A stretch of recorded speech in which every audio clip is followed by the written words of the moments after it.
Hello, everyone. Welcome to the Y-Axis Pod. I'm your host, Tristan Yver, and my guest today is Kevin McCordick. He is the Director of Growth at Monad Foundation now. Is that right, Kevin? Yeah, that's correct. Amazing. Good to have you on. Kevin's been a friend for a long time. We've been friends since he was working at CMS, which is actually the firm of Dan, who I had on an episode a few episodes ago. So it's been good knowing you for so long in the industry, Kevin, and thanks for coming on today. Yeah, man. Thanks for having me. Yeah, I listened to the Dan pod. It's always good to hear his informal take on the entire market and realize he's trading on it. So Yeah, yeah, no, pumped to be here. Dan is just so sharp that it's always a pleasure to pick his brain and sort of try and grok how he's thinking about things. So it's good to have him on. I think we're gonna try and do a maybe biannual episode or something. So every 6 months, I get him on, talk for a little bit. But back to you, Kevin. I mean, you went from intern at CMS to now, leading a lot of the growth efforts at Monad. I would love to hear what drove you to join the Monad team in the first place. How did this journey begin? Yeah. Yeah. So I guess I'll just speed run the beginning to wrap the CMS side and then how it transitioned into Monad. But yeah, during freshman year of college, got really into crypto. I was studying physics. I knew I wasn't going to do anything with physics after school. I saw crypto as like this cool emerging tech frontier. And after about 4 or 5 months of learning about it, buying it, testing the waters, just knew it was something I wanted to work in full time post graduation. So I tried to talk to everyone that I could who did work full time in crypto. And like at that point, it wasn't really a standard thing. Like nowadays, if you want to work in crypto, you can go to apply to a bunch of jobs. It's a little bit more standardized. And at that point, it was like, if you don't know someone who works full time in crypto, it's very hard to break in. So I tried to just talk to everyone I could. Eventually, Mike Zinneman actually connected me with Dan. I was still in my last year of school at that point, but hopped on a conversation with Dan when I was driving home for winter break. Talked to him for like 3 minutes and basically pitched him on essentially, I'm going to be researching this 10 hours a day, every single day over the next 10 weeks. If you kind of point the finger at what you want research to be done on, I'm going to learn a lot more because you have a much better scope of what's interesting in the space than I do. And then I'll just do all the research and like hand it to you for free, right? So kind of a win-win. Pretty hard to say no to that, which was kind of my goal going into the convo. But yeah, when the call itself, I think was like just under 3 minutes or right about 3 minutes. At the end, Dan's like, yeah, sounds great to me. Let's do it. So I got my foot in the door with an internship at CMS. After a month or two, ended up getting a full-time offer to join the team. So I worked on the venture side at CMS for about 2.5 years, almost 3 years. So doing a lot of venture investing, learning how startups in the space worked and operated. And then, yeah, one of the pitches that we got in January or February of 2022 was actually Monad. So I remember hopping on, like I took the intro call for CMS, Keone, James, and Eunice, basically running through this like PDF of what Monad is. And at that point, it was so far over my head technically. I'm like, I don't know if this is possible to build, but the vision of what they were looking to build was incredibly important if it was possible, right? To me, Solana has basically been my favorite blockchain since early 2021. Like I just saw it as like, this is where crypto is going. This is what's important. This is where all the new use cases are going to emerge. And so I was very into Solana and then kind of saw like if you could unlock all of the resources and collateral that exist for the EVM, right? The standard language that the vast majority of developers use, users were on, at least at that time, and capital is on, and you allow Solana like applications to be built, it would be super important.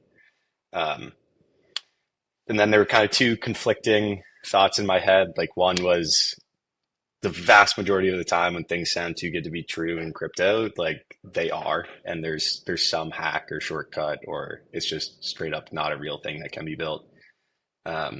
But then the other side was like I knew Keone and James's background was super impressive. I In my head, I'm like, there's no way these guys who have been crushing it at Jump, incredibly smart for 8 years, are like quitting to go and build this thing without a lot of confidence that it's possible.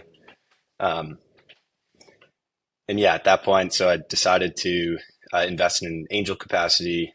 And then after about 6 months, caught up with Keone again. They had 5 engineers and then the 3 co-founders, and no one that was doing anything on the growth side.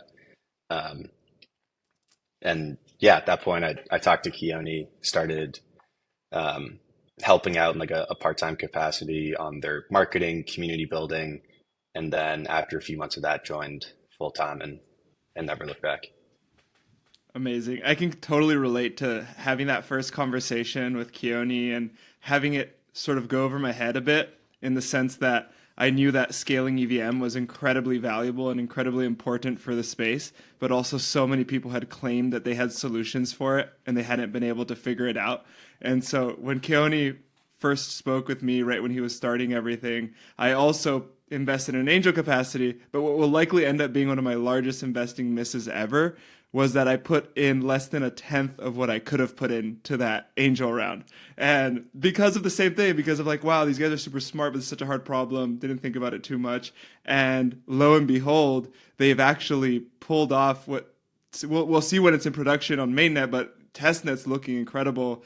And I think just the fact that somebody has looked at a new way to scale EVM is incredibly exciting for me because so much of our space is built around that ecosystem. But before sort of going further down that path, I'd love to hear a snapshot of Monad right now. There has been a lot of things that have happened, but how do you view this ecosystem, this blockchain, as we stand right now here, Friday, April 4th? Yeah. So snapshot of reality and landscape right now. Testnet has been live for about 6 weeks, so coming up on 2 months. There are right around 200 projects deployed, counting ones that have working front ends, utility, like actual applications that are listed kind of on the ecosystem page. Um,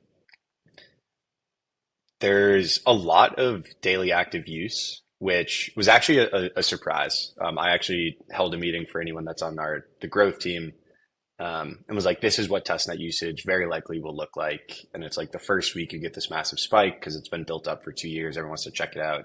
And it's like, who cares? It's a testnet, whatever. And then there's going to be this drop off, and then probably attention and excitement built up into mainnet.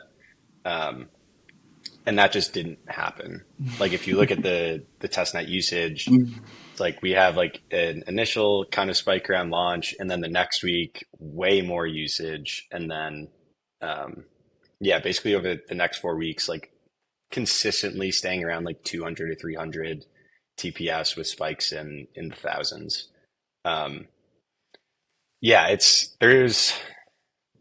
we kind of, the state of testnet, I think, is a reflection on like how we viewed testnet.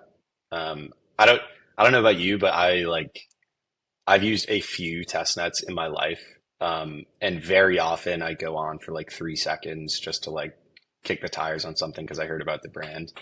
Um, Yeah, same. and I mean, I think I might have used Solana, but it was already kind of mainnet. They just hadn't branded it to mainnet beta yet. So I don't know if it really counts the same as a full test net. One question I have is, so what were the highest TPS spikes that you guys got to when there were a lot of folks messing around on the test net? yeah, so there's kind of two things you can measure.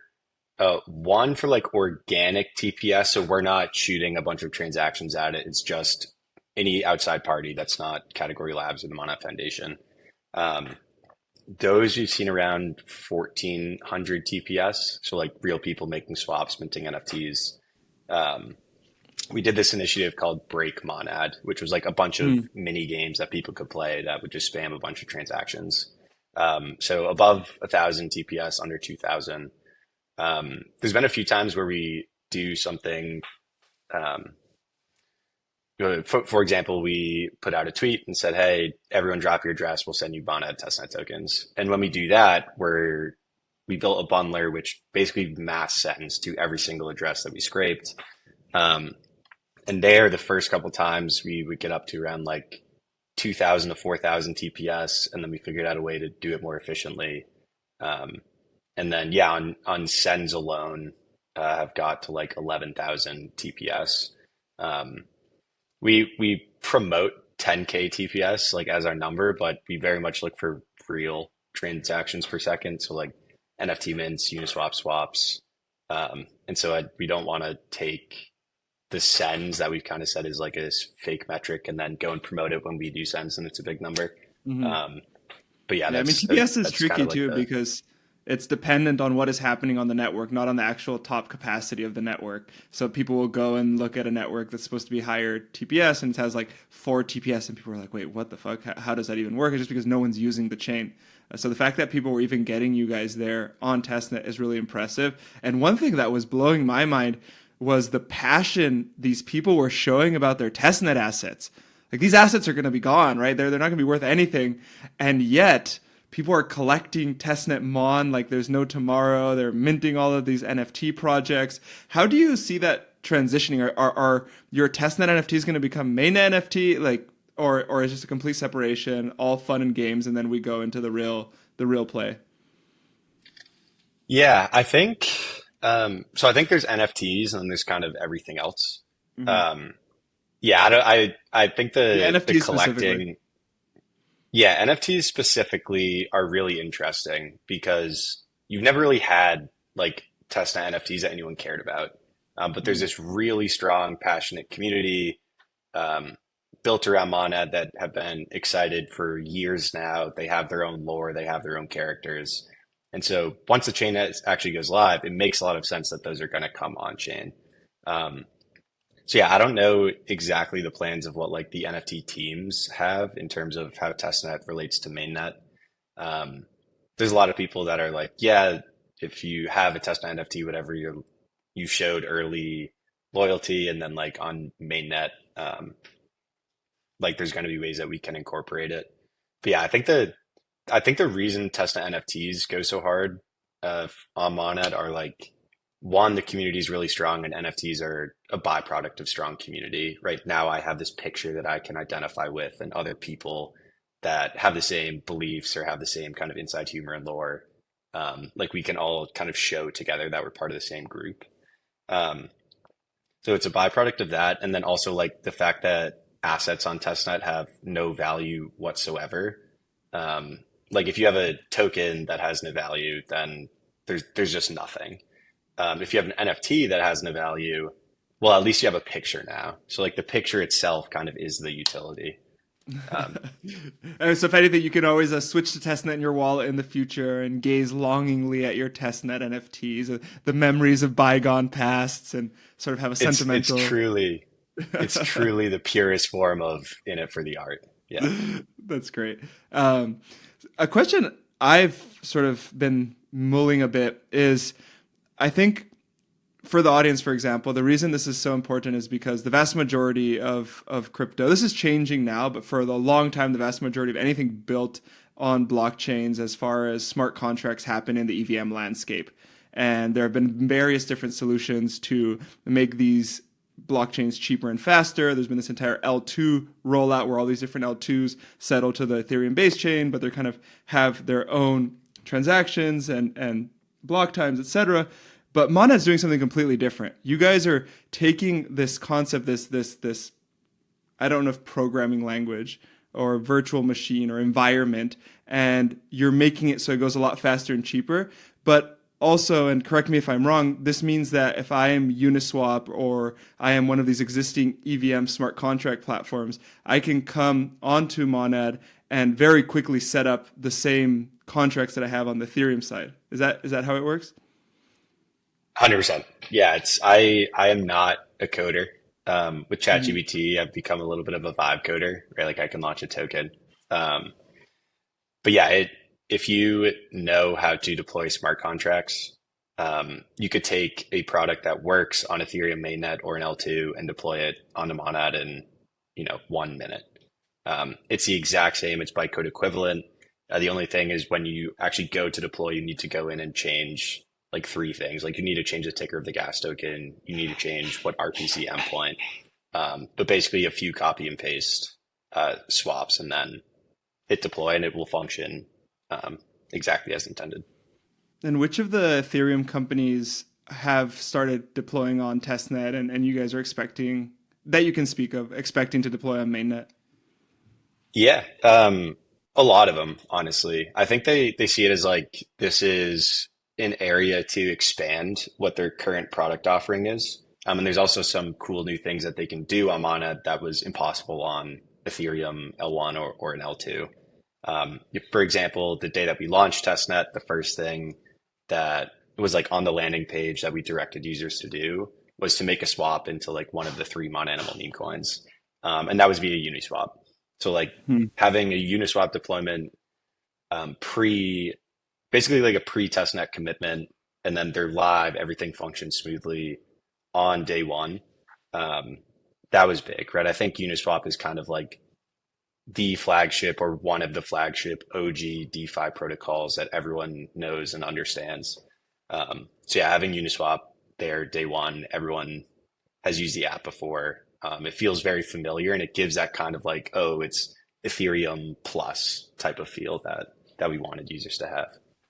Yeah, I was actually quite curious to see how the discussions would go with those teams because there definitely is a lot of loyalty and love to Ethereum from these teams because they've been there for so long. And so sometimes if they feel something isn't within the wheelhouse, they won't really want to participate. For example, in the end of 2020, early 2021, I spent a lot of time speaking with all the Ethereum projects and asking if they would launch on Solana essentially, and even offering large grants and trying to set up systems for this to work. And the answer was basically every single time, no. And so to see this different on Monad is pretty cool. And I'd be curious if you have thoughts on why they view it that way versus as a new L1. Yeah, it's a really good question, honestly. There's like there's been this like Ethereum alignment mentality or conversation that has existed for a long time. L2's launching kind of sparked this general framework. But I think there's like people have mental models of how things fit into what they currently know. So like L2 is Ethereum alignment, and Monad is the first time that something is like fundamentally different from that. So you get kind of two camps of people. One is taking what they already know in terms of how Ethereum companies operate. And then the other is people like reasoning from the ground up of like, what are actually the implications of this? What are the long-term effects if Monad is successful? And I think, yeah, I had this conversation about a month ago, actually. And I think the answer that's most grounded in reality is like Monad is going to bring a very large performance improvement to the EVM overall. There's a ton of research that the Category Labs team and kind of the things that have been built into Monad. What is Category Labs? Category Labs is formerly known as Monad Labs, the engineering team that's building the technology for the Monad blockchain. So like there's a ton of orthogonal research that the team has had to do in order to get performance improvements to the EVM. And a lot of it can basically be ported back to Ethereum itself. Like one of the plans post mainnet is to actually introduce a number of EIPs to Ethereum, basically being like, hey, we did research on this for 2 years. We know how this works. We think that it would really benefit Ethereum to implement it and then let the Ethereum community either adopt it or reject it. But I think Monad is probably the first time where instead of the alignment thesis being like, hey, we're going to be an L2 and either use your DA or use Ethereum as a gas token, it's like Monad will actually make Ethereum much better over the course of months and years after launch. I think there's like, you can almost view it as like there was this separate research arm of 50 people working on the EVM, figuring out things that should be different. And then, yeah, basically giving them back to Ethereum to help the L1 Ethereum actually scale much better in the long run. Mhm. And an example of this would be pricing for opcodes. So like on Ethereum, you have pretty long block times, but we actually have a thesis that some of the opcodes are mispriced, right? Some may be too expensive or some may be too cheap. What's an So we're doing opcode? research into this. Now you're gonna get into where I Oh, can pair it. yeah. Yeah, yeah, Okay, sorry. Go ahead. Doesn't have to be super technical. yeah. Just So as a high level. yeah, yeah. So for example, like a send from your wallet costs 21,000 gas. A Mm. Uniswap swap costs something like 150,000 gas.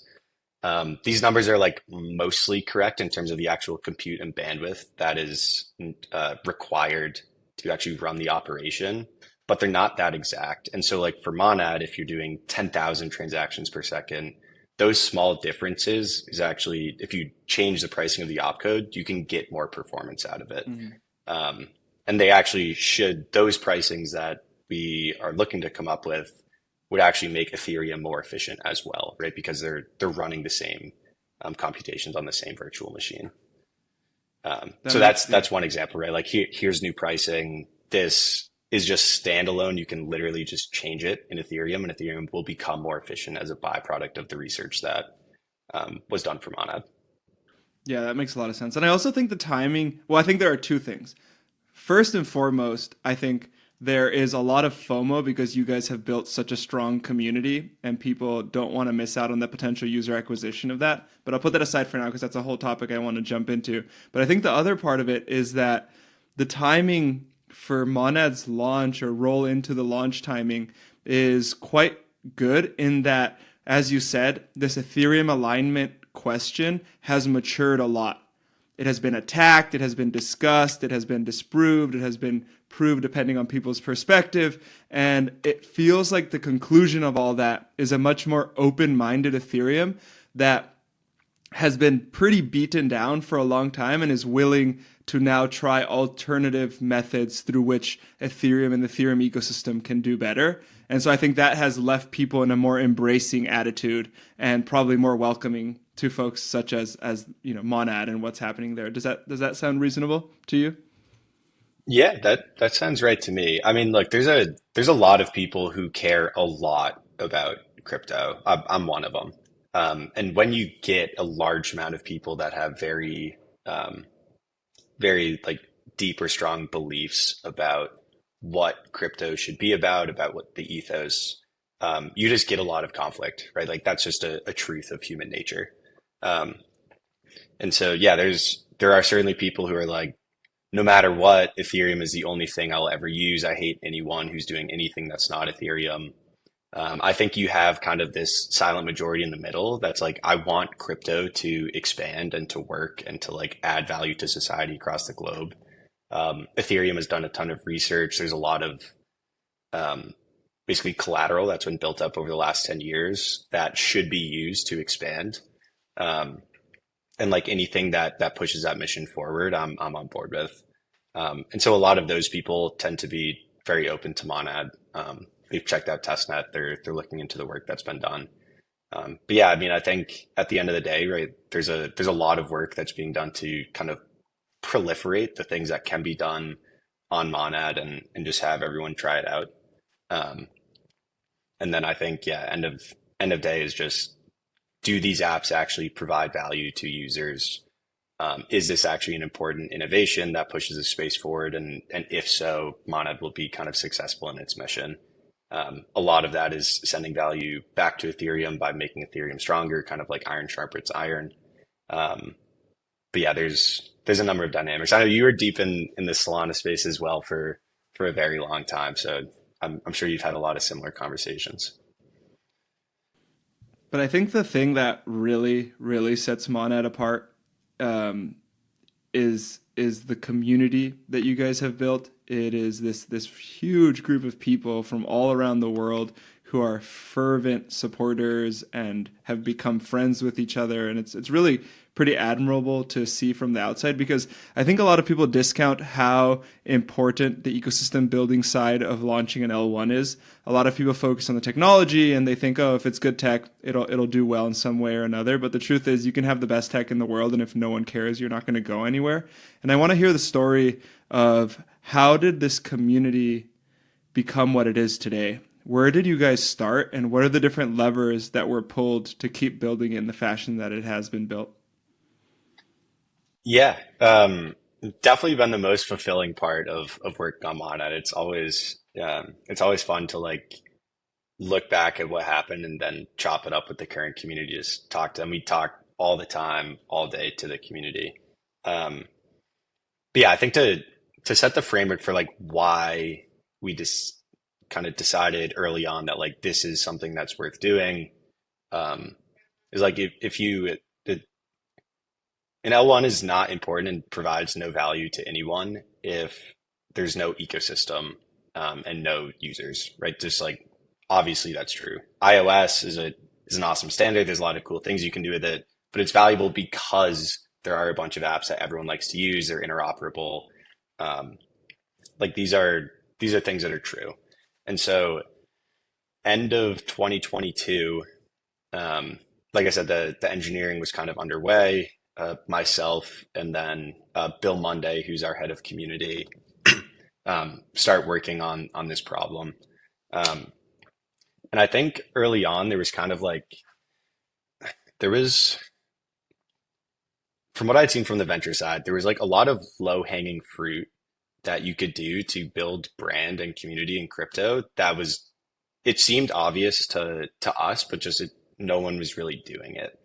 Um, and a few of those things, right? Like brand accounts. So either a company who's building in crypto or an L1, or whatever, just like company accounts basically would just post ads about their product all day, every day. And like, I think the reason they were doing this is they're like, oh, I'm, L2A and my competitor is L2B, and I need to show my unique value prop about why L2A is better than L2B. And so they would just repetitively do that over and over. And like you've been on crypto Twitter, right? Like when you log on, you're not looking for the unique selling point of certain project over other one. You're on there for like memes, entertainment. Like you get a dopamine hit when you resonate with something from the culture side. So really early on, we're like on the brand front, we can talk about Mana. We want people to know what it is. But like the majority of things that we should be posting are like crypto native humor, entertainment. Like these are, there's a broad attention economy, and you're actually competing with like influencers and meme accounts. You're not really competing with products that are building in the same vertical as you. Yeah, because Um, most have no engagement whatsoever anyway. So right, right. And so that was like a fundamental belief, was like the main account should be used for kind of culture and entertainment, and then every once in a while direct to a new product release or an app that we think is really cool. Um, and then on the community front, the biggest kind of low hanging fruit that we wanted to do, um, was like most, or honestly, basically all projects that existed in crypto were like using these questing platforms to like boost vanity metrics, get followers and likes. But really, what you're doing is just incentivizing a bot farm. And like, it takes a lot longer to manually build community for real people. But if you do that, right, you're going to end up in a place where like you spend 2 years, you have this really strong interconnected group of real people who all know each other, right? Like there's been countless meetups around the world for just amount of community, like no one from the team is even there. So they're actually friends online, and that's really strong and sustainable, and long lasting. Whereas like the Galaxy bot farms or questing platforms, like if you're a real human, like you as Tristan, if this account's like, hey, like and retweet this and follow us, and then you can get X amount of points. Like you don't actually want to do that. You're like, I would rather text my friends or do anything else with my time than go and do that. And yeah, so a lot of people were, and I would say I'm an outlier because I have a image and a reputation to maintain on Twitter, and so I would be even less likely than a regular person to do it. But even the regular person isn't going to do it, and so I just want to put in a note here and tell people to never use any of these questing platforms. They're very expensive. They'll bot the heck out of whatever campaign you're doing. They won't, but the participants will be bots, and then you'll end up with crazy inflated follower numbers, which will never match your engagement on your posts going forward, and it'll make your account look fake forever. So just never do it. yeah, never. That's been like, um, Yeah, basically the other kind of core fundamental belief that has driven everything we've done on the community side.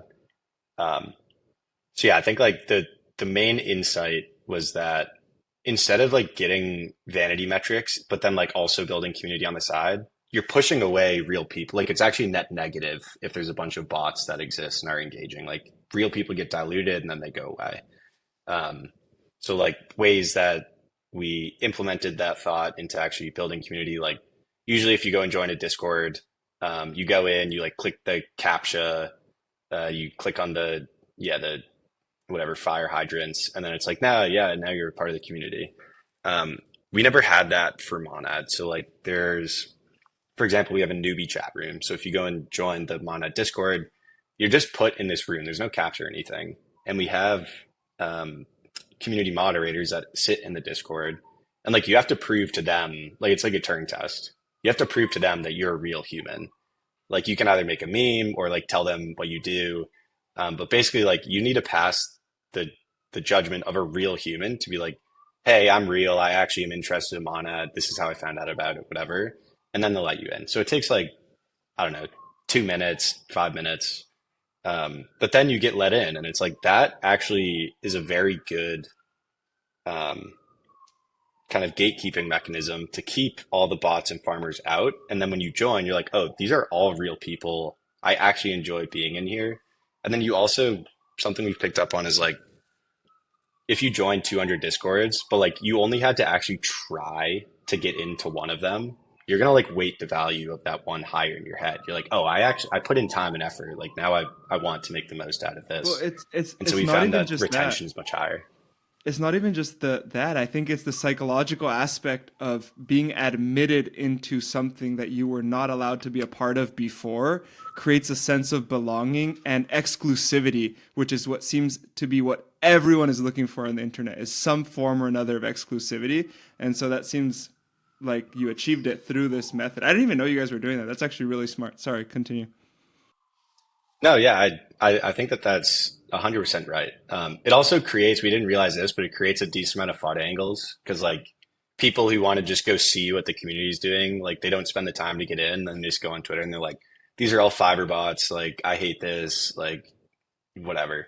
Um, which ends up being fine. Like you're not going to please everyone, especially when you're trying to build something new in crypto. Like you're probably going to make most people angry. Um, but yeah, exactly create demand just via scarcity on the internet, right? It's kind of like Bitcoin value prop. You're like, it's actually scarce. And so now it has value. We did it with a Telegram group very early on. It was like, there will only ever be 1,000 people in this Telegram group. And every week we would go in and kick out 50 people who were low performers and add 50 new random people in. And so like early on, it was degeneracy. It was complete spam. But then over time, like are like, I want to be a part of this group. I want to stay in. So like they try to post high quality things. And then if you do that for like 2 years straight, 100 cycles of kicking out 25 or 50 people that are low quality, you end up with this like hardened group of Spartans who are just like, extremely creative and good at making art or threaders, etc. And they want to hang out with other high quality people. So like creating exclusive places that you have to prove and like get admitted into and then stay a part of is also really helpful on the community side. So there's a bunch of other examples, but yeah, kind of two fundamental beliefs, right? Entertainment, attention is very, very important on the internet, but especially in crypto. And then treat people and community members as real people, right? Kick out bots and make sure that they're in a place that they actually want to be in and spend time in organically. I also think one of the most important elements of this is not replicable, which is that you have to be a genuinely decent human being to be willing and happy to speak to people without knowing what their job is or how well they've done or where they live and just this anonymous person on the internet, but you are willing to just talk to them and share a moment, share a conversation. I think for us with Mad Lads, that's really what set the tone. I think it's a similar thing for you guys in that if a team is above it all, so to say, and they think it's just a waste of time to ever pop into the Discord and speak to the community or speak to the people that they want to use their product. They will never be able to build this group of Spartans, as you were saying, because one thing I've realized is that, and this seems to have been you, and this was me when I also clawed my way into this industry, is when you're on the outside, it seems almost impossible to get in. You'd never get answers to anything that you reply to people's tweets. You sort of never really get that feeling of being on the inner discussion or inner crypto net. And having a community that lets you feel that way, I think gives you the best folks that you could ever ask for. So I know that was valuable for us. Sounds a lot as well like it's what you guys have been up to. Yeah, and I got to give Keone an insane amount of props on this side. Um, there is, especially for whatever reason, especially in crypto, you get founders of projects that start to kind of see momentum on their idea and success in their mission, and they just like elevate, feet off the ground, out of touch with the common man. I would say Keone is like a top three person at the entire Mana Foundation for like having one-on-one daily conversations with community members, which is just wild to me. It's because he just like actually naturally is drawn to that, and like it's just something that he really likes to do. But it's become super powerful, right? Like how often can you just like be DMing or hop on a Discord stage where there's 50 people and you're just talking to like the founder of this thing that has garnered a lot of attention and interest. So like one-on-one DMs to people, just being like, hey, love the art that you've been doing. This style's really cool. Like, appreciate you. Like, it means a lot. And so it's something that's easy to forget, but I think is actually kind of the glue that bonds everyone together. Like, oh, these people do care about things that are happening kind of within the community. Like, he's plugged into the drama between people in the community and all of that. Like, yeah, I don't know that. I've been like, I don't want to say surprised, but like it's crazy to see just happen every single day in and out. So I have a ton of respect for that. How do you guys envision transitioning all this energy that you've created over the last 2 years into mainnet when it launches? So you have all these people that love you guys. They're paying a lot of attention. They're clearly going crazy on testnet. How are you guys thinking about channeling that into mainnet? Yeah, it's a really big thing to tackle. Um, I would say we're being very careful and strategic about the plan. Um, Testnet was actually really good. Like, funny enough, testnet was a great testing ground to see what will happen. Um, but yeah, I think that basically the idea has been Monad itself as like an L1 or a project has been a lightning rod for a lot of attention and a lot of community members coming in. But at the end of the day, it's like you never actually interface with Monad, right? Monad is the platform underneath, but you're actually using apps or you're using a wallet. And so the user experience for quote unquote Monad are actually just the applications and the ecosystem that you're using daily. Um, and so I imagine like we basically have built up a bunch of potential energy and it sits in this cloud of like general Monad excitement and then directing towards teams that are building in the ecosystem or applications or projects that are doing things that are exciting and maybe only possible on Monad or just have a bunch of natural organic excitement itself from the community. So like the broad answer is basically take the excitement and attention that has existed for Monad and try our best to funnel it into builders and applications, like just funnel it into the ecosystem, right? And Mm-hmm. I don't think I've thought about this a lot actually, and it's like, does that fragment kind of the main calling card of like Monad? Everyone has purple PFPs, things along those lines, and I've kind of settled on like I don't think it does. I think it actually just grows the general pie. It grows the surface area for what people can do and what they can get excited about.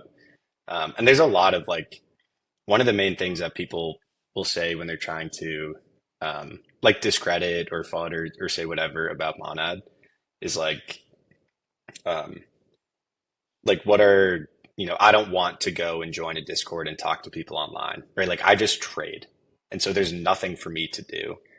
And I think as these apps emerge and there becomes critical mass on a number of them and people are actually using them, it opens up the people that are interacting with Monad from just kind of like people that enjoy spending time on the internet and making jokes with their friends or creating art or doing whatever they would like to do to like the true broad crypto audience of like, I want to use stable coins for payments in my day-to-day life, or like I want to trade with very high leverage in a decentralized manner. Like kind of it opens up from, yeah, the true just kind of community for community's sake into crypto users overall.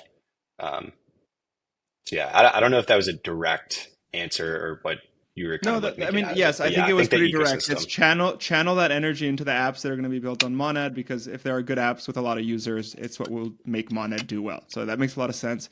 One thought I would leave with you, Kevin, is lean into the winners. I have seen this mistake from foundations again and again, where they have this really strong stance on impartiality and not showing bias across the playing field and doing the same for every project and never doing special If there are people who are crushing it, lean into them and give them a platform and channel more of that energy to them, because what's going to end up happening, and this happens in every ecosystem, especially when they're young, is there will be some standout killer teams that are there for the long term and they're really committing their life to building this business on Monad. And then there will be folks who are fair weather opportunists who think they might be able to make money by launching a Monad token or being there early. And so I would say just be really mindful and thoughtful around that, and don't be scared of leaning into winners, because I think will give you a flywheel that will bring in more winners when they see that, and also will help these guys grow faster than they would otherwise. Yeah, no, really, really appreciate that. That honestly has probably been a topic of discussion more times than anything else. Um, yeah, I think the general idea is like teams that do well on their own and get traction on their own and build a good product on their own, as they start to show signs of success, right? Like working with them and be able to like you don't want to be the starter log for a team, like giving a bunch of handouts or anything along those lines. Like I don't even know what that would look like, but like you don't want to be yeah, you want to throw fuel on a fire that's already burning and see how bright and big it can get. You don't want people that come in and they're like, they learned about Monad last week, and then they're like, hey, I need four people from your team to help us get off the ground. Like that can be tough. So I do think that there's Oh, I a don't pretty even mean healthy with that. balance. I mean specifically on the channeling of the community energy into projects, which will end up being Twitter posts, X posts, Discord announcements, Telegram announcements, personal tweets from the employees, in that dimension. Not even on the engineering support, grants, funding, purely on this energy, because as you know, that energy is finite, and if you diffuse it too much, it just kind of peters out into the distance, right? That's what I 100%. meant. No, Um, it's great one, insight. yeah, Appreciate it. yeah, of course. One thing I'm really curious about is the team. What kind of, or perhaps the company. I know there are now two companies. There is the engineering development side, which you described, and there is the foundation side, which is this backbone kind of supporting the ecosystem, not from an engineering perspective. But let's talk about it more so perhaps as it was a little bit before this split, when it was just sort of a company. What was it that when you spoke to Keone made you think, I want to go work for this person and leave this very exciting job I have underneath a boss that I love and that I'm, learning a ton? Yeah. So there were there were kind of two main factors, and one was or maybe three main factors. One was the technology of what Monet itself was, and it's like if you paint an optimistic future, this should become blank and provide a bunch of value to crypto itself. The main conviction came from what the Monet blockchain could enable. Um, After working with Keone for a little bit, two things became very apparent. One is that the skill set that I had from CMS and from the venture side of things could actually provide a lot of value. Like I could help and I could do things that would push this mission forward. Um, and then the other is just understanding how Keone and Eunice and James operate.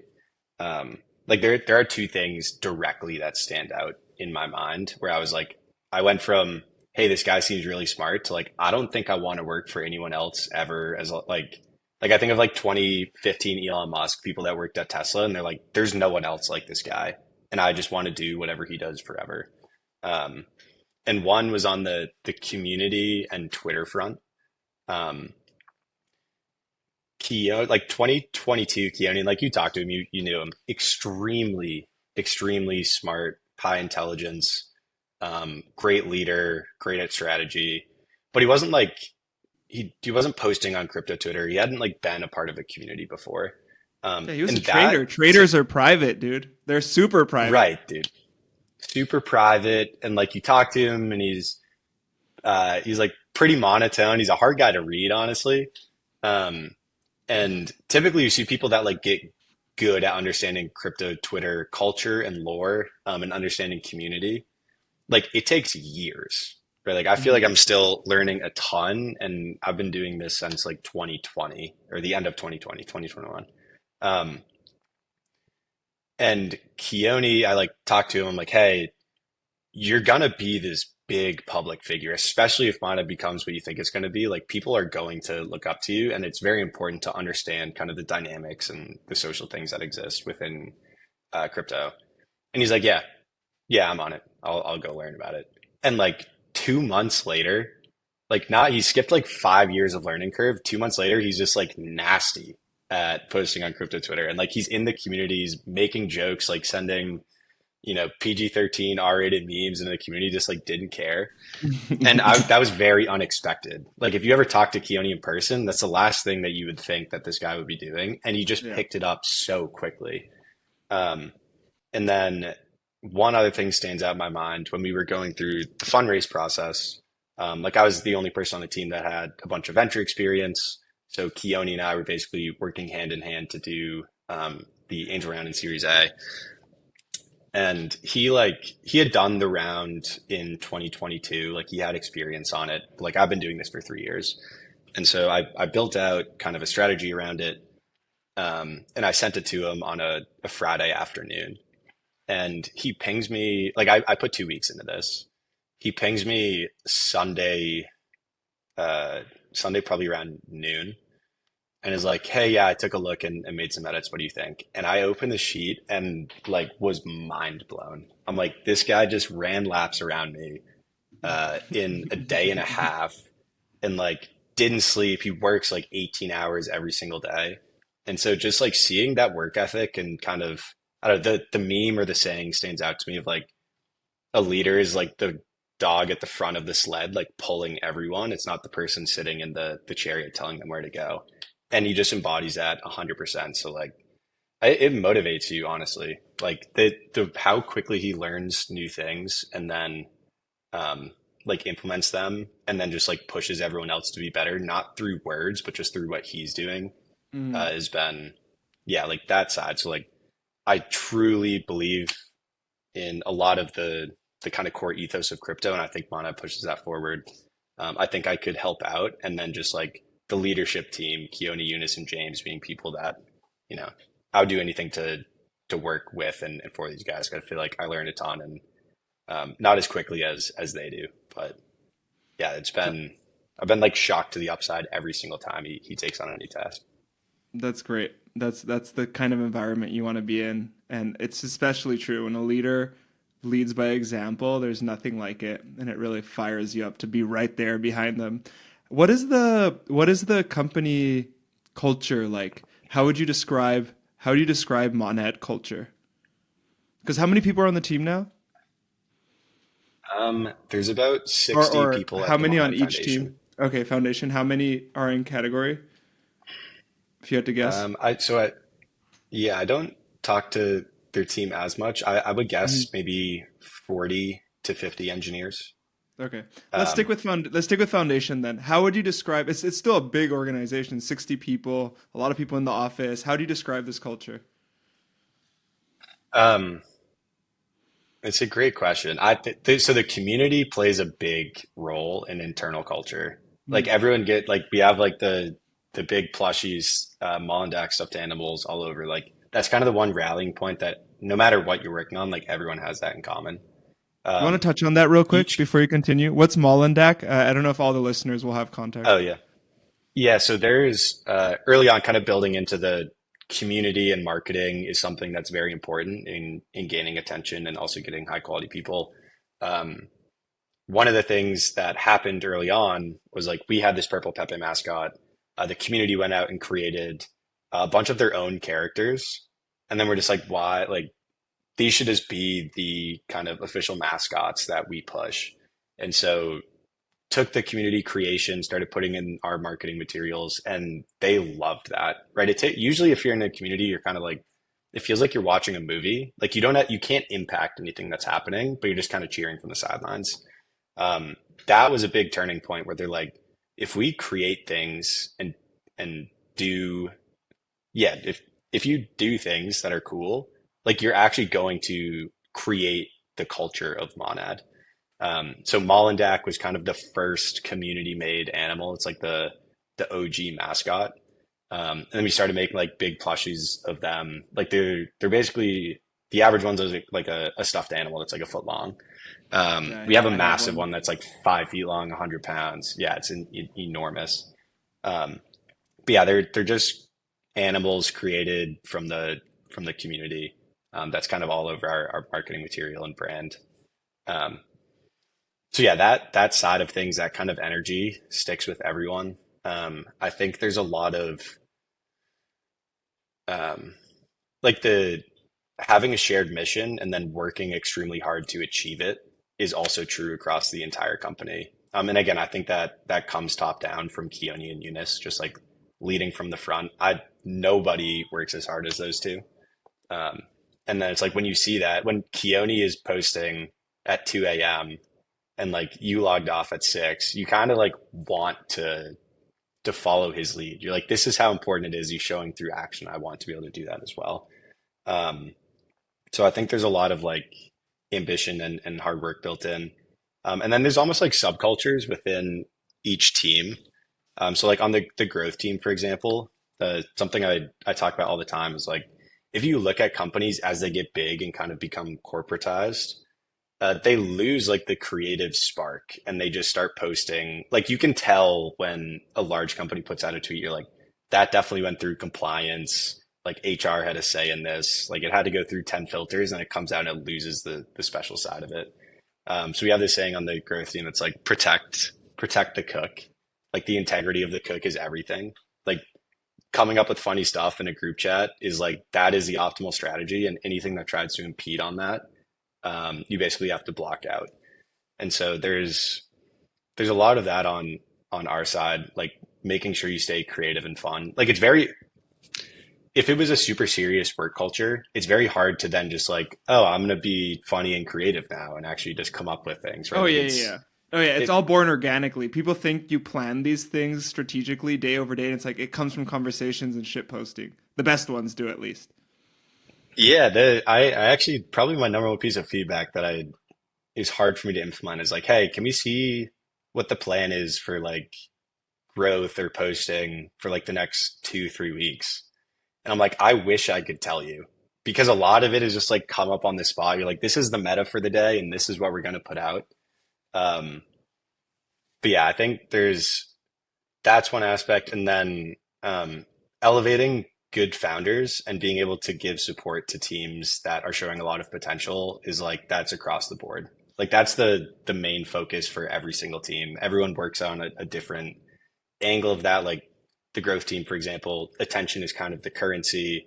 When you have a lot of attention, users come in. If you have a bunch of users, then developers want to build for those users. And then when you have a lot of developers, venture funds are excited to see what they're building and come in. And that's kind of like it all flows from there.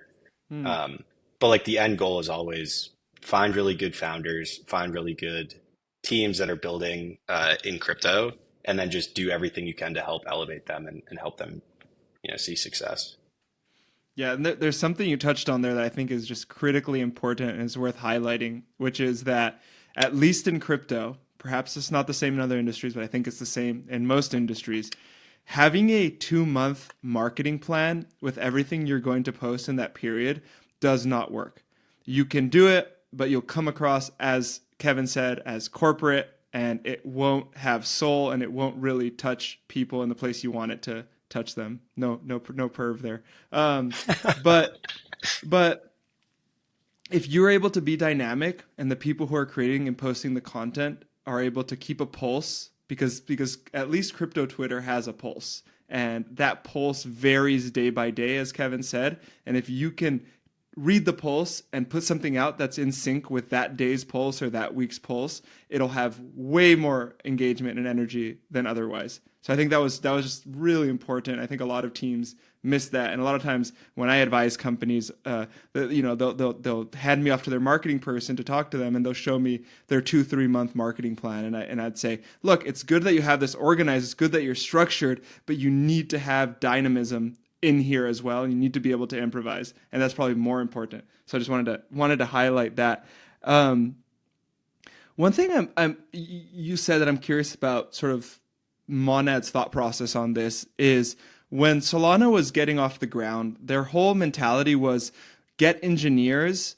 Engineers will chew glass, and they'll get through the toughness and build stuff, and that'll bring in users. It sounded like you were saying having the users will bring in the engineers to build stuff for them, since you have them already. Is that how you guys think about it? Is it a little bit flipped? So they certainly feed into each other. It's like the flow goes both ways. The reason I put the flow as attention to users, to developers, is because one, I've been talking about Monad for 2 years without a product, right? So like people can't actually come in and use apps. So you kind of have to start with the thing that makes sense at your stage. Mm-hmm. I think over time, right? So like that was pre-testnet. During testnet, you get similar flows, right? Like because a lot of people are building on testnet, developers see it as kind of this green pasture that they can come in and settle, and there's going to be users.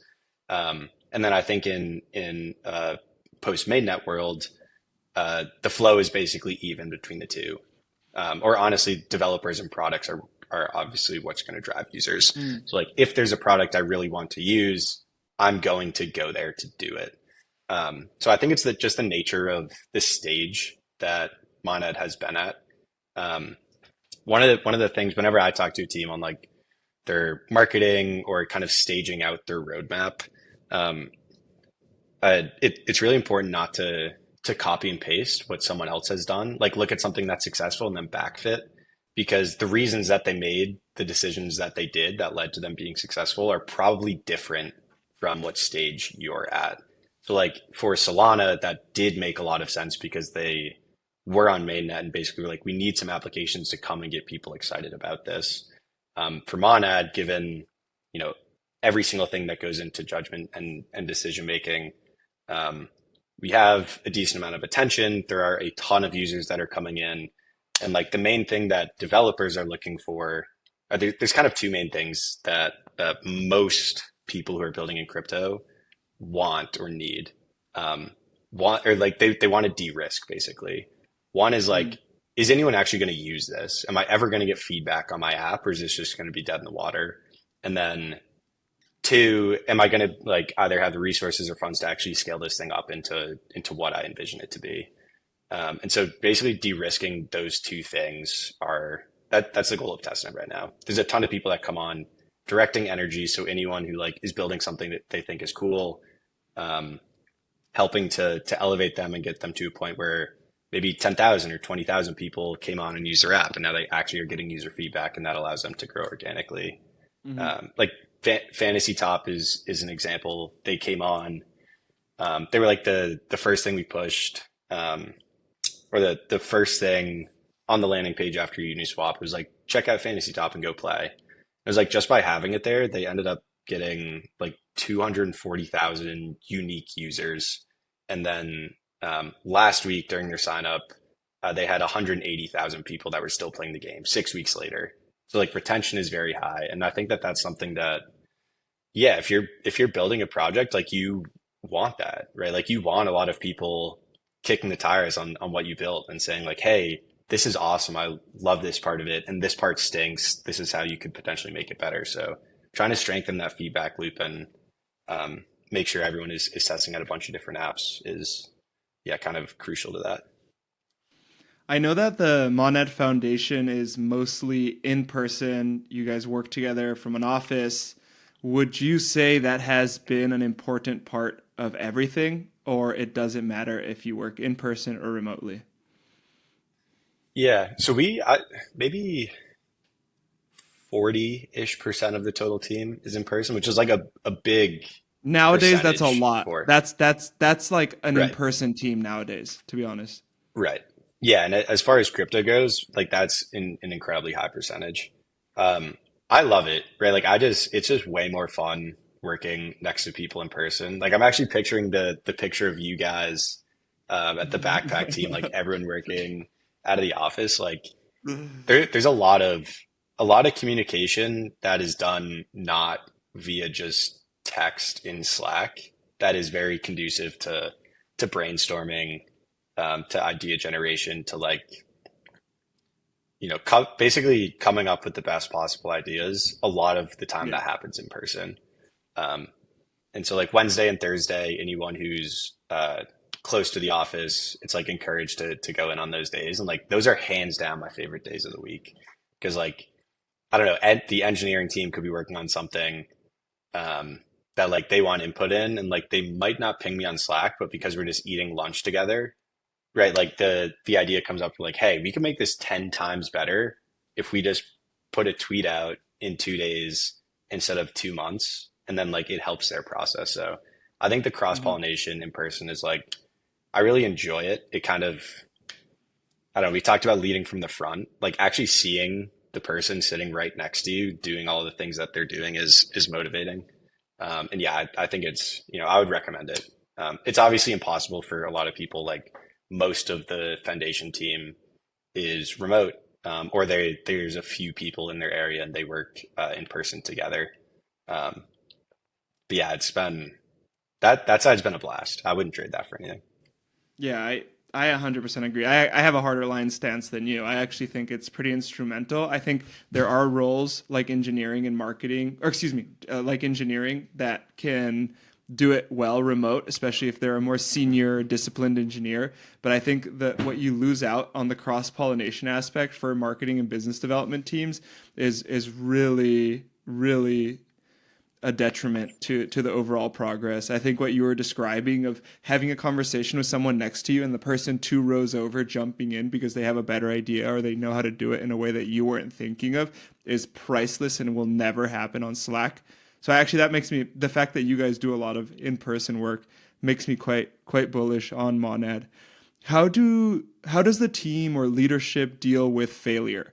If somebody messes up, if somebody does a big boo boo, what is the reaction to that? How is that dealt with? Yeah, I don't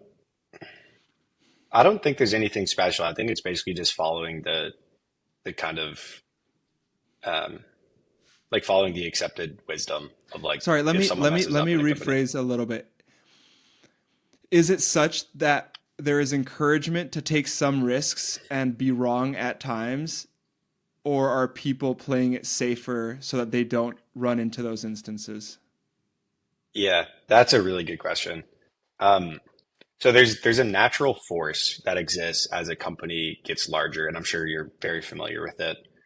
Where like early on, everyone is startup mentality. There is no principal agent thing that exists. Everyone just has the North Star very clearly in their head and knows exactly what to do. You take a lot of calculated risk early on because it helps to bootstrap, it helps to grow. As a company grows, right, there's kind of this natural force to become more conservative, and like people are much more afraid of taking action and making a mistake than not doing something that could be good and has potential to like capture an opportunity but they don't want to take the risk. And so, yeah, we actively fight against that. Like I know specifically on our side, right? Like the saying, right? Protect the cook, right? The integrity of the Mm. cook is everything. Like everyone needs to cook together. Um, Basically, kind of the underlying meaning is like fight those forces to get conservative and not say things because probably the risks that you're taking uh, are right, right? Like you're hired because you're an expert in whatever you're doing.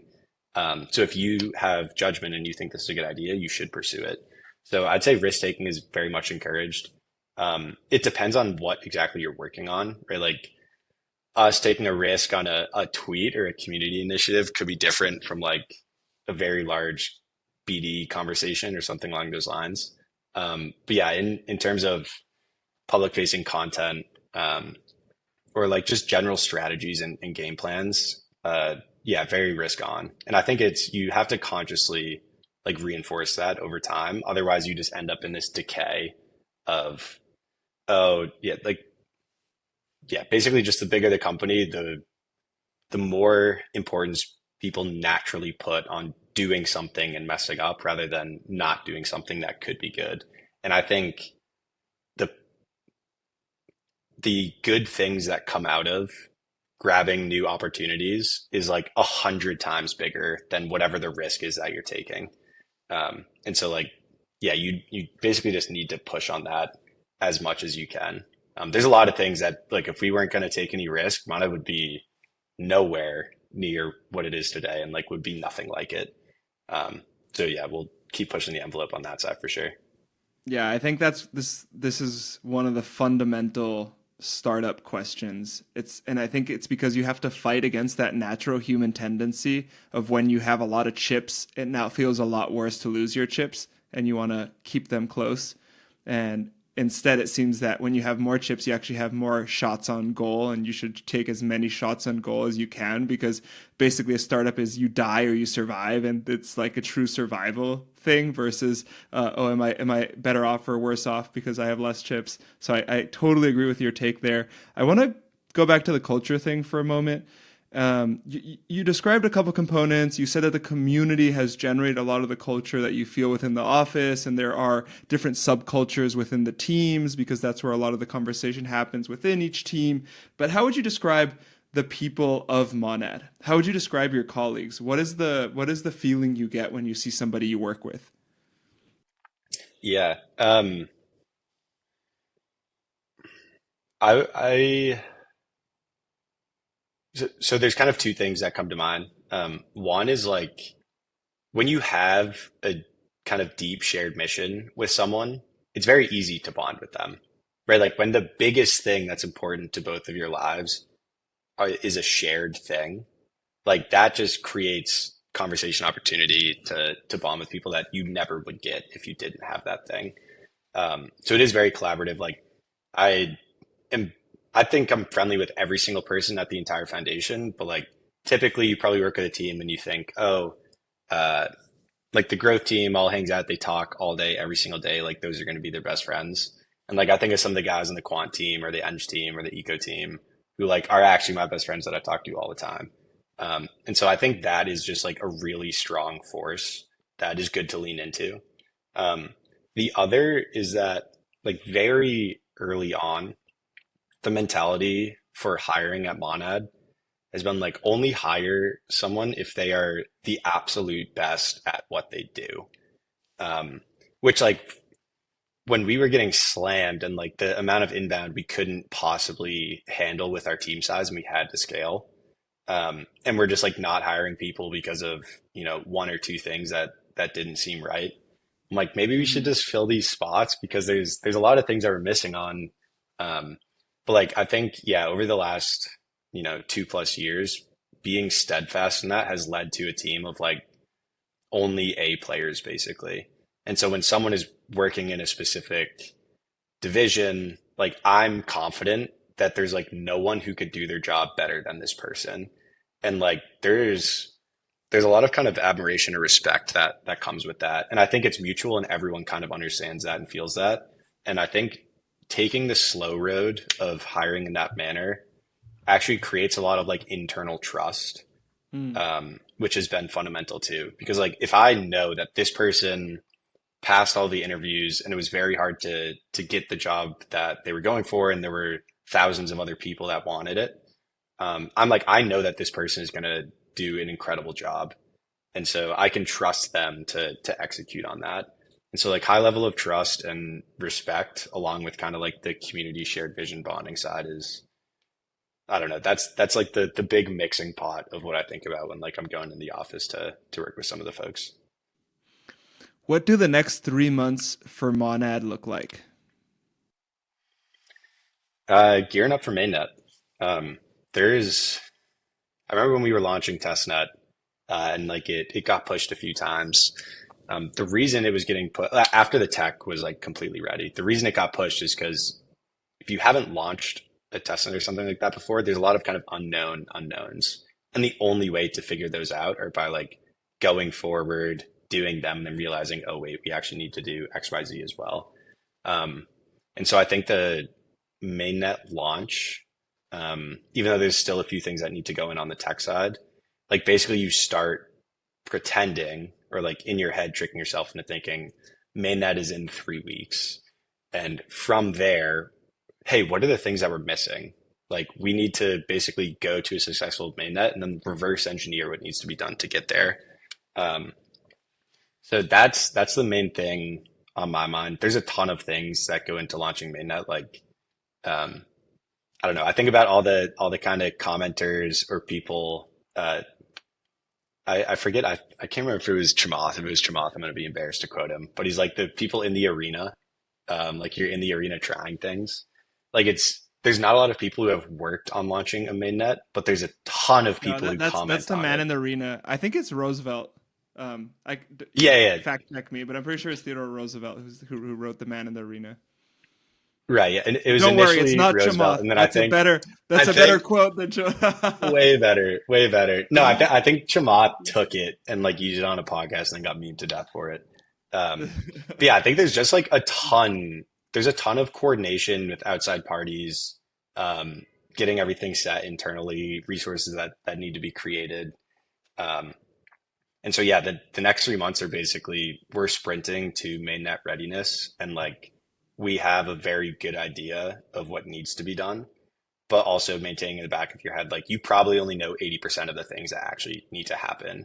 And like the only way you're going to figure out what those next 20% are is if you're executing on the 80% and then figuring them out along the way. Mhm. Um, so yeah, there's a bunch of other things, right? Like making sure teams that are deployed on testnet are ready for mainnet. They're getting feedback on their app so that when mainnet launches, it's as in a good a state as it possibly can be. Still attracting new founders and developers. Like testnet launch honestly unleashed like a tidal wave of interest from the developer side, because I Mm. think Monad, and I fully understand it, but like for 2 years, Monad was basically, oh, it's this fast EVM L1, and I've heard about it because I saw like some tweet with a purple Pepe, but like whatever. When it launches, I'll go and check it out then. And so I think testnet launch making a lot of noise. Developers are like, oh, this is a real thing now. I can go check it out. And then the feedback we've gotten time and time again was, I went and deployed on testnet and was blown away at the performance and then the amount of people that wanted to actually come and use the thing that I built. Um, and so I think, yeah, there's kind of the top of funnel, the general market realizing what Monad is, and then wanting to come and build on top of the platform, for a number of reasons.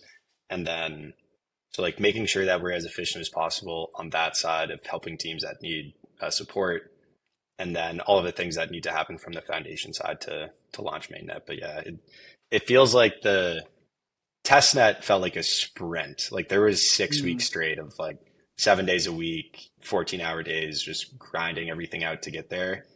And so, mainnet's going to be much more of that. So yeah, gearing up for that.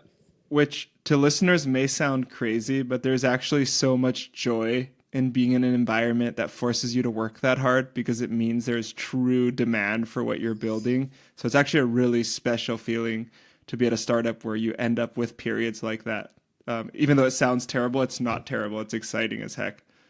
Um, Yeah, we had during our all team meetings for like 2 years straight. I would have my slides, and like I would always give a quote of the week. Eventually, they're like, "Yo, the team is too large now. Like, stop doing quote of the week." I'm like, "Okay." So that was Get like it out, two right? months ago. Yeah, but the last one I did was right before testnet launch, and Mhm, it was "Pressure is a Privilege." But I'm gonna forget her name. She's this famous, awesome tennis player.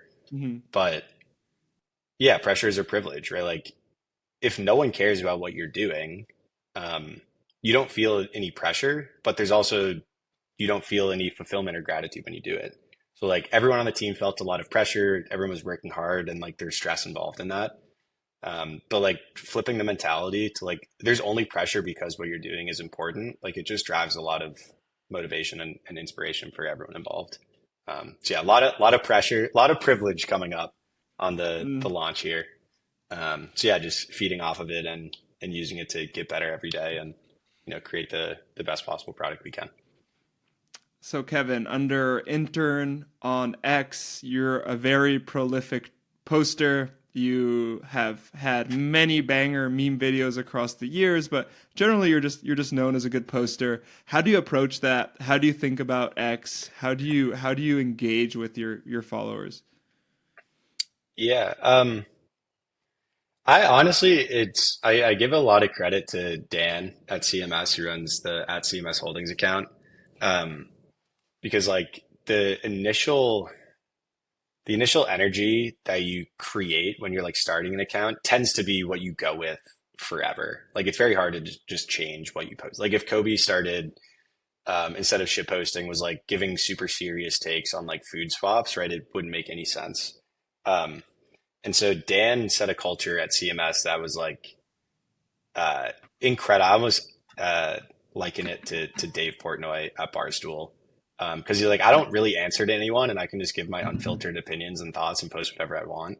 And so, kind of drafting under him, I adopted a lot of that mentality. I think, um, but yeah, a lot of people like founders or just people who are interested in crypto will ask about growing on Twitter, like what that process is like, and kind of I go to the Scott Adams skills stack a lot. For people who are unfamiliar with it, basically it's like if you put this pressure on yourself to be like the number one sprinter in the world, right? There's only one person, and it's like if you're not 0.00001% at what you're doing, you're not going to be the best in the world. But if you take like two or three things that you're pretty good at, you're interested in, you have a natural talent for, and you combine them, you can become the best person at that combination. And Mm. so, like, figuring out the things that you like doing and that also kind of provide value or entertainment to followers, I think is a key. So, like, early on, a lot of like I would watch Up Only religiously, and like my account was intern. So, like, what do interns do? They take notes. Like, it's kind of on brand. And so I would take notes on all of the Up Only podcasts because I wanted to learn from the guests and from Kobe and Ledger, and then I would post them. And that's like very valuable to people on Twitter, right? They don't want to listen to a 2.5 hour podcast, but if they can get all the main takeaways in like 2 minutes just from reading, um, that's valuable. So like that was yeah, kind of early on something that I would do. I still whenever there's a big thing, like I remember was it Trump's Digital Asset Summit? I was like, I'm going back and taking notes, dude. Like no one's above taking notes on things that are cool and important.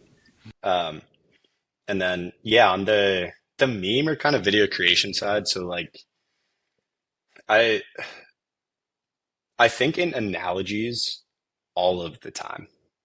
Like anyone who has been friends with me for a while is like my brain is almost broken to the point of like whenever I see something, I'm making connections to this other thing, and like that's just how I think. Um, and memes at their core are actually just analogies, right? It's like, oh, this template is providing like, this dynamic or this or, concept. And when or, you see or, or, something in the or market, maybe a better word is it's reflections. It's a reflection of some feeling or sentiment or something held within us as humans. But I guess analogy is like yes. basically a reflection. But it's that seeing yourself in that digital thing that makes you feel joy or sadness or want to engage with it. Yeah, the analogy thing to me comes from like this thing is like this thing. And if it's funny, if that connection is funny, then it's like a good meme and we'll do well. Um, I already know you're gonna be And like so the old dude with a million quotes, and so for every situation you'll have an aphorism or an analogy or a parable, and just like, I, it's just like I can't help it. Like that's just where it goes. And then if I can channel that kind of like thinking in memes all day long into something that Mhm. people enjoy, and that helps kind of grow the brand, then 100%. Um, Yeah. so yeah, I think on that, like I had never made a meme in my entire life until I joined CMS. Like the only reason I started, honestly, was I was an intern at the company. I'm like, I don't know, maybe 22 at that time. And there's a bunch of people aged like 30 to 35, like ex Wall Street serious trader dudes. And Dan was like, we got to hire a full-time meme guy because memes are super important in crypto. Hmm. Um, and I'm like, all right, well, I'm trying to provide value in any way I can to this firm. I'm kind of the Zoomer, so like I can try. And like just started doing it and then got a lot of positive encouragement from internally from the team. And then just like started posting them to Twitter. So I don't know. It for better or worse, it is an important thing in internet messaging um, and internet growth. Like Mm. if you go on Twitter, it's the entire thing's memes. And like if you go to big pages on Instagram, like unless it's some TikTok dancer, it's like all meme pages. And I think it's because of that. Like it's like the humor of the internet is like drawing a connection of this current event that's going on and saying it's like this other thing. And like if it's funny to compare the two, then that's where the meme goes. But yeah, I don't know. Kevin, my oh, sorry, go ahead. I think there's a longer kind of thread that I worked on yesterday that I'll probably post at some point in the near future that describe. I think there's this idea of like 0 to 1 jobs and like creating memes is kind of one of them that like it didn't really exist. It wasn't important 5 years ago. And then like Trump kind of used it to like win an election, right? Like it is this kind of valuable, important thing that exists in the world now, but it didn't exist 5 years ago. So if you're young and smart and you kind of see these new markets emerging and you can kind of discover the rules to them and get good at them early, like Mr. Beast is a great example. YouTube wasn't really a market. He just became the best at it. He learned all of the rules. He got all the best people in the world behind him. And then, now he's like, I don't know, a billionaire, I guess. Like there's a lot of opportunity in diving into things that you see as influential or important or valuable and trying to learn all the rules to the game. My final question for you, and I think it's pretty pertinent because we both have that same experience of sort of clawing our way into the space and figuring out a way to work in it. But what would your advice be for maybe younger people? So folks that are just graduating college, going to college perhaps to join the crypto industry. What are things they can do to get in? Mhm. Yeah, I think there's a few things. So maybe I'll just hit on the obvious ones. Be a crypto user. Try to get as crypto native as you can. Like use apps for the sake of using them. That experience is going to be really important. You talk to a lot of people who work in crypto who you can tell just are not users of these things, and it holds them back, and it can actually make you look silly if you have opinions on products that you don't actually use. So use crypto first and foremost. I would publicly write about your thoughts. Um, if like regardless of what it is, like do something that you're building in public. If you can build a Twitter account that gets a good following, that's going to open a ton of doors for you that just otherwise wouldn't be there. I think that like, or even like a blog post or writing articles, like that will act as your resume and be way more important than when you went where you went to school or what your GPA was. Um, so I would start to build up a list of kind of thoughts, maybe takes on new products that come out.